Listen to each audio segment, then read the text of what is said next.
आपने हमारे साथ इतना बड़ा छल करके हमारे विश्वास को लज्जित किया है राजकुमारी तारा प्रिया।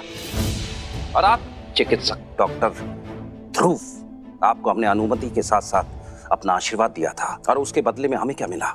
धोखा। महाराज जी प्लीज देखिए, मुझे माफ कीजिएगा, लेकिन ना राजकुमारी जी ने आपको धोखा दिया और ना ही मैंने।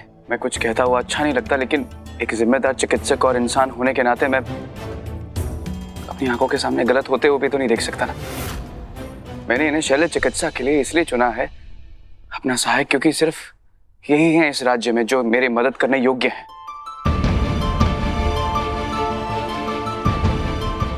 आपको भले ही इनकी काबिलियत का अंदाजा ना हो, लेकिन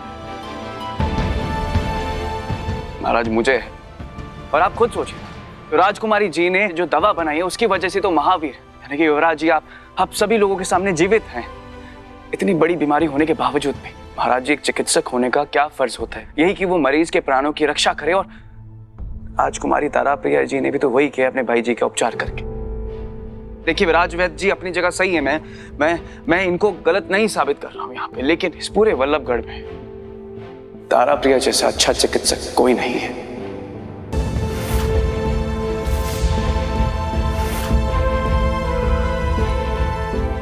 तारा प्रिया जी के भाई जी यानी कि युवराज जी के उपचार के लिए मुझे यही सहायक चाहिए, सिर्फ यही। महाराज, इन्होंने एक स्त्री को पुरुष के वेश में छिपाकर राज्य और नारी की मर्यादा को अपमानित किया है। आप अपने पाप को बहानों में छिपाने का प्रयास ना करें। यदि आप युवराज के चिकित्सक ना होते तो अब तक आपका लहू वल्लभगढ़ की नाली में बह रहा होता। चिकित्सक महोदय। सेनापति जी सावधान।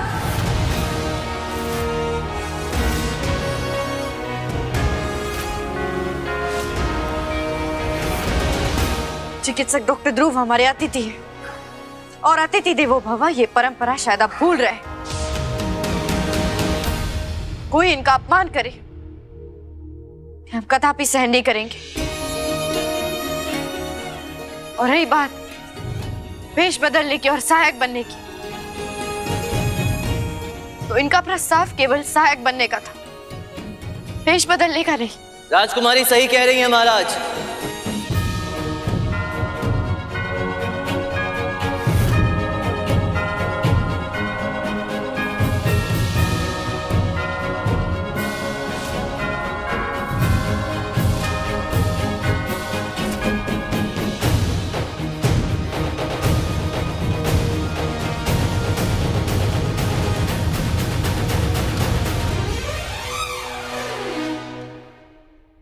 तारू को हुनर अली बनाने का प्रस्ताव, सुझाव और अनुमति हमने दी थी महाराज।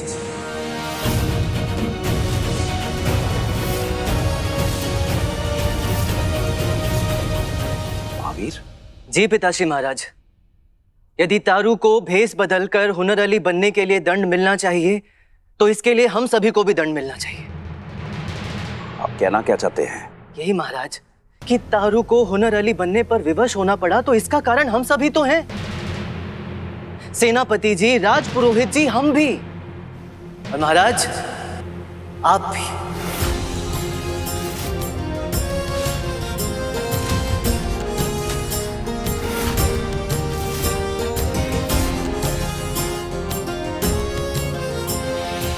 क्षमा महाराज, किंतु अपनी बहन का पक्ष लेने के लिए युवराज एकदम अर्थहीन बात कर रहे हैं।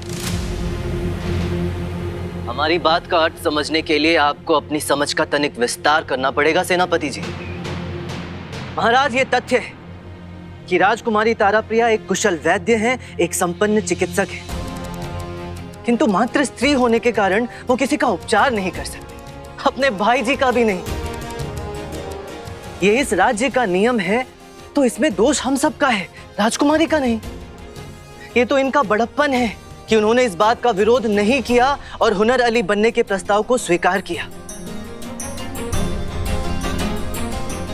महिलाओं को समान अधिकार से हमने वंचित रखा है तो दोष हमारा है, और यदि दोष हमारा है तो दंड हमें मिलना चाहिए, राजकुमारी तारा प्रिया को नहीं। ये कैसा न्याय है महाराज? ये न्याय है, सामाजिक न्याय। महाराज, प्रकृति ने स्त्री और पुरुष को अलग अलग बनाया है, तो ये कौन सी समानता और कौन से समान अधिकार की बात कर रहे हैं?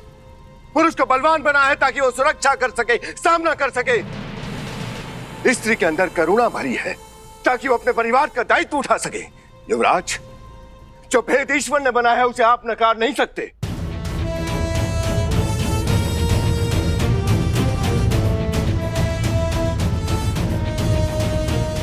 प्रकृति के अंतर करने में और आपके बढ़ा चढ़ाकर बताने में जमीन आसमान का फर्क है सेनापति जी। हम बढ़ा नहीं रहे, जो भेद है केवल उसे बता रहे हैं। ओके ठीक है, आप बताइए मुझे महिलाओं को क्या करना चाहिए क्या नहीं करना चाहिए, इस चीज का हक कौन सी प्रकृति ने दिया है आप पुरुषों को? और आप कौन से जमाने की ये दकियानुसी बातें कर रहे हैं? कौन सी जमाने की बात कर रहे हैं? हम इस युग की और इस युग की परंपराओं की बात कर रहे हैं। डॉक्टर ध्रुव, तुम 17वीं सदी में हो। तुम्हारे युग से 400 वर्ष पुराने युग में। भूलो मत। युग कोई भी हो सेनापति जी, पुरुष को हर युग में जन्म देने वाली महिला ही होती है। और चिकित्सक होने के हैसियत से मैं आपको एक चीज बता दूं कि जितना बल उसमें लगता है ना, उसकी आप कल्पना भी नहीं कर सकते।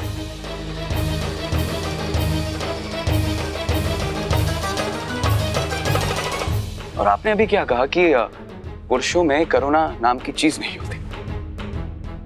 ये कहकर तो आपने यहाँ जितने भी पुरुष हैं ना, उन सब की इज्जत 7वें आसमान पे कहीं फेंक दिया। आपके भाषण से सदियों से चली आ रही परंपरा एवं सामाजिक ढांचा बदला नहीं जा सकता महाराज। बदलेगा, जरूर बदलेगा महाराज। प्रकृति की बात कर रहे हैं ना आप लोग। प्रकृति का पहला नियम होता है बदलाव। और वक्त की ना एक खास बात होती है, वो हर पल बदलता रहता है। और वो समय भी ज्यादा दूर नहीं है महाराज कि इंसान क्या कर सकता है क्या नहीं कर सकता है, उसका फैसला पुरुष या स्त्री होने से नहीं बल्कि उसकी काबिलियत से तय होगा।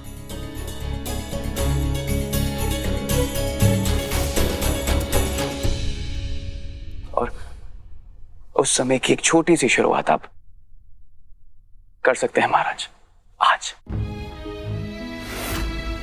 महाराज जी, राजकुमारी ताराप्रिया जी के हाथ पे रक्षा मौली बांधकर कर दीजिए एक नई सोच का आगाज।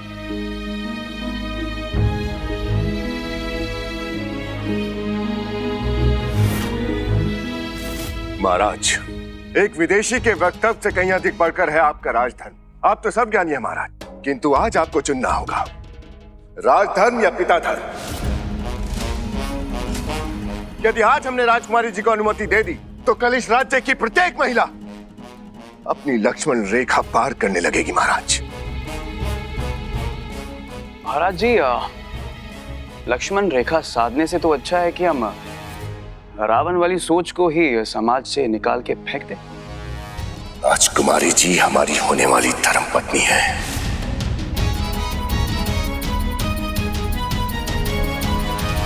और हम कभी अनुमति नहीं दे सकते कि वो एक पुरुष चिकित्सक की सहायक बने।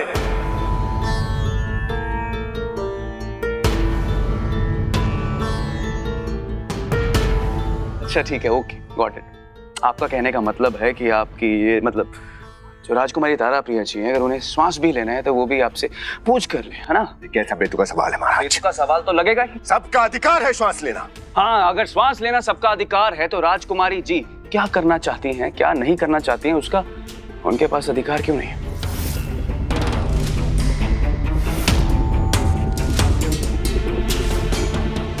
वो इंसान है, आपकी जागीर नहीं है जिसपे आप अपना हक और अधिकार जताए। अगर मैंने कुछ गलत कहा, आप एक मामूली से चिकित्सक हैं, राजा नहीं है। हमें हमारे अधिकार की सीमा बताने का तो साहस मत कीजिए। Please please please give me some space man. मुझे भी तुम्हारे साथ सेनापति टाइम वेस्ट करने का कोई शौक नहीं। महाराज न जाने ये कहां से आए हैं, किंतु आप हम तो इस राज्य की परंपराओं को समझते हैं महाराज। आप तो अपनी प्रजा को भली भांति जानते हैं महाराज। आपकी प्रजा अपने इस राज्य की आन बान और शान के लिए अपने प्राण न्यौछावर कर सकती है महाराज। यदि आज राजकुमारी जी ने मर्यादा का उल्लंघन कर दिया तो यह प्रजा विद्रोह कर सकती है महाराज।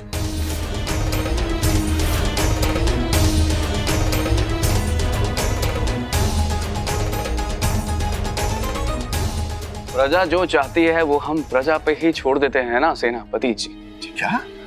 क्या नहीं, मतलब अब प्रजा बताएगी कि क्या वो चाहते हैं कि उनकी राजकुमारी तारा प्रिया जी मेरी सहायक बनके अपने भाई जी यानी कि युवराज जी का उपचार करे या फिर नहीं।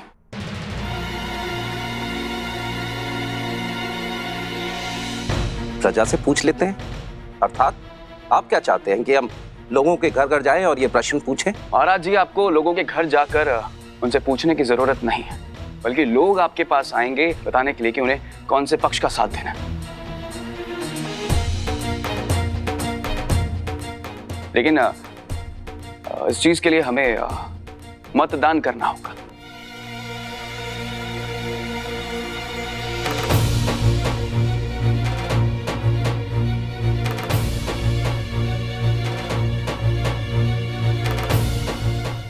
मतदान मतलब हमें मतों की गिनती करनी होगी, किस पक्ष में ज्यादा मत होंगे वो पक्ष जीत जाएगा। विरोधी पक्ष जीत जाए तो जो सेनापति जी चाहते हैं वो हो जाएगा। अगर समर्थन में आया तो राजकुमारी तारा प्रिया जी युवराज जी के इलाज में मेरी सहायक बनेंगे।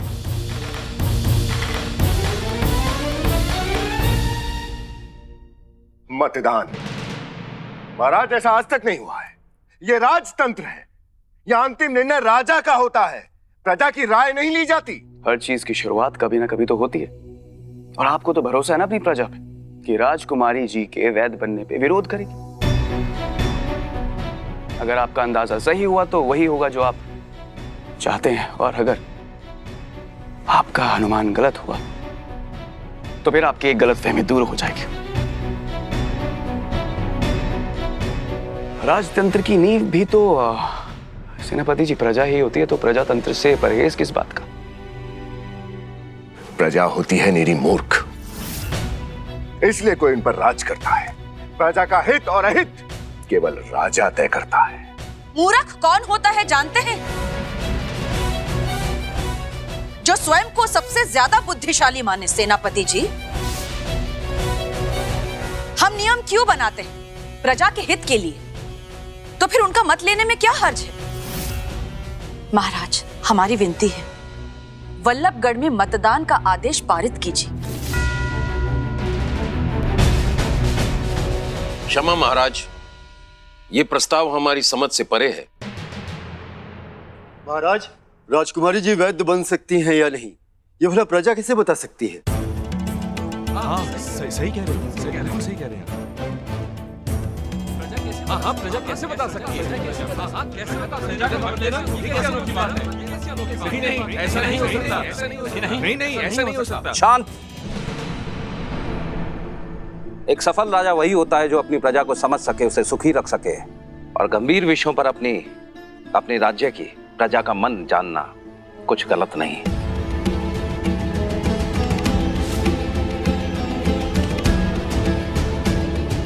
राज घोषणा की जाए। वल्लभगढ़ के इतिहास में पहली बार परसों के दिन मतदान होगा।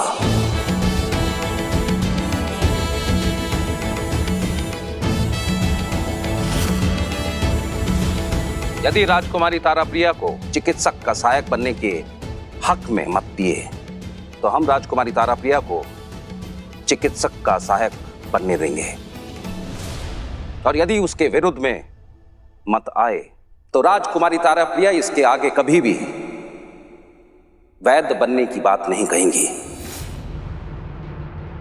और उनकी सारी औषधियां और उनकी वैद्यशाला को जलाकर राख कर दिया जाएगा।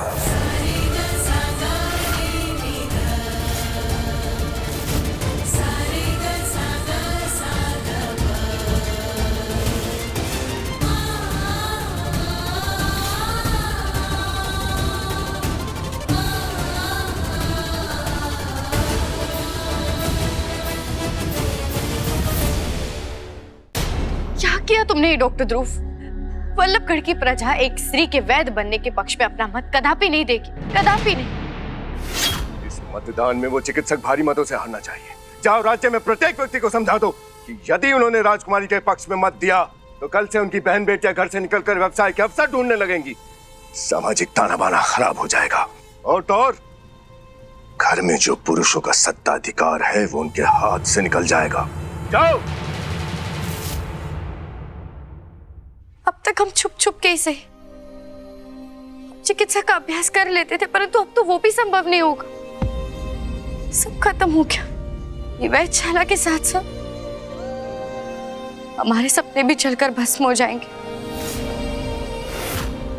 सेनापति का विरोध करने के लिए हमने मतदान की गुहार लगा तो दी महाराज के आगे, परंतु हमारा भय भी यही है, प्रगतिशील पौधे के लिए उसकी मिट्टी का तैयार करना आवश्यक है। वल्लभगढ़ की मिट्टी अभी तैयार नहीं है। स्त्री और पुरुष को समान अधिकार मिले, इसके लिए स्त्री को भी यह समझना आवश्यक है कि वो इसके योग्य है। वो तो स्वयं पितृ सत्तात्मक मानसिकता से ग्रसित है।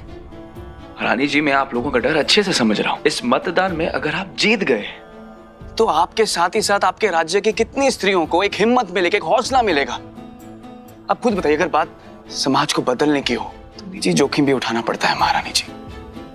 और जैसा चल रहा है वैसा अगर चलता रहे तो आने वाले 400 सालों में भी वैसा ही रहेगा जैसे अभी हो रहा है महारानी जी। हम आपकी बात से सहमत हैं, किंतु आप 400 वर्षों की बात क्यों कर रहे हैं?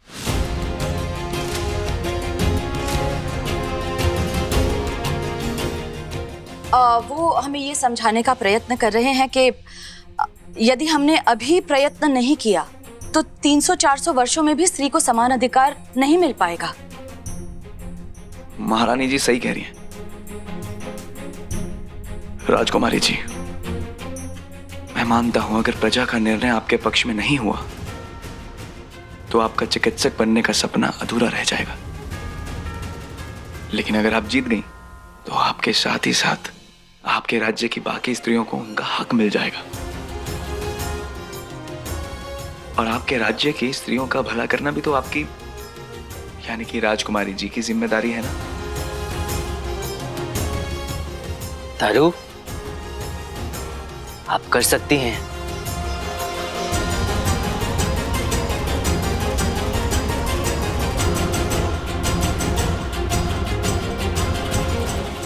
सुनो सुनो सुनो, महाराज के आदेश अनुसार समस्त वल्लभगढ़ वासियों को सूचित किया जाता है, राजकुमारी तारा प्रिया के वैध बनने के पक्ष में या विरोध में सभी को मतदान करना होगा। स्त्री होकर वैद्य?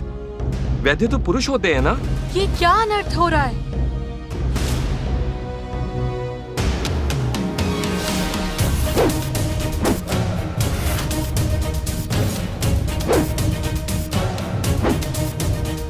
बहुमुखी प्रतिभा की धनी हैं आप राजकुमारी जी।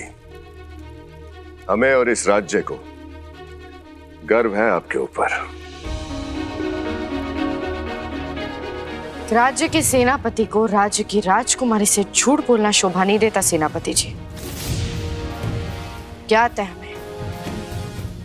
आप नहीं चाहते हम वैद्य बने।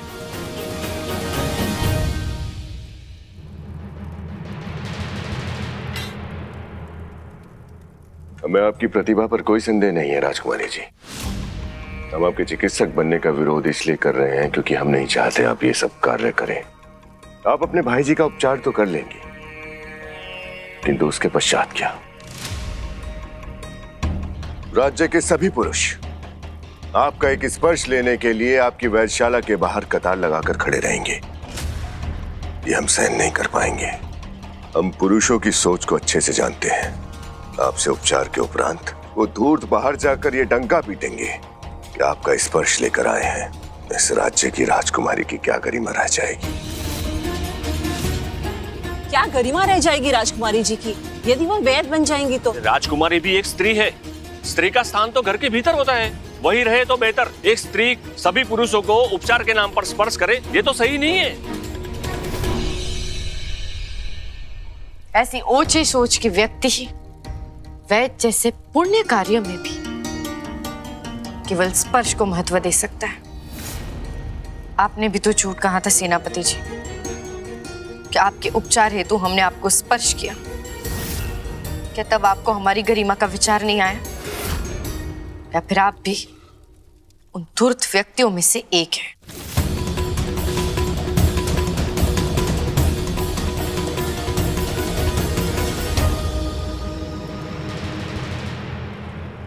उस चिकित्सक ने आपके मन को भ्रमित कर दिया है राजकुमारी जी। इस राज्य में स्त्री और पुरुष को कभी एक समान अधिकार नहीं मिल सकते। और कल मतदान में ये सिद्ध भी हो जाएगा। हमने वो जगह देखी है सेनापति जी जहाँ स्त्री और पुरुषों को समान अधिकार मिलता है, और अब उससे कम में संतोष नहीं करेंगे। राजकुमारी जी,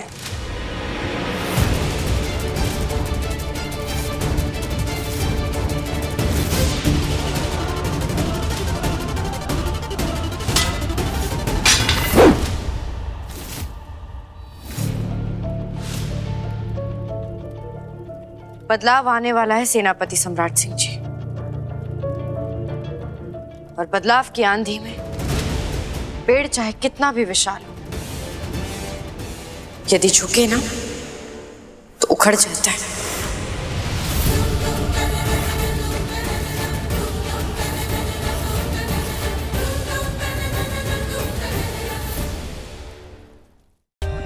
For more updates, subscribe to our channel, click the show links and enjoy watching the videos.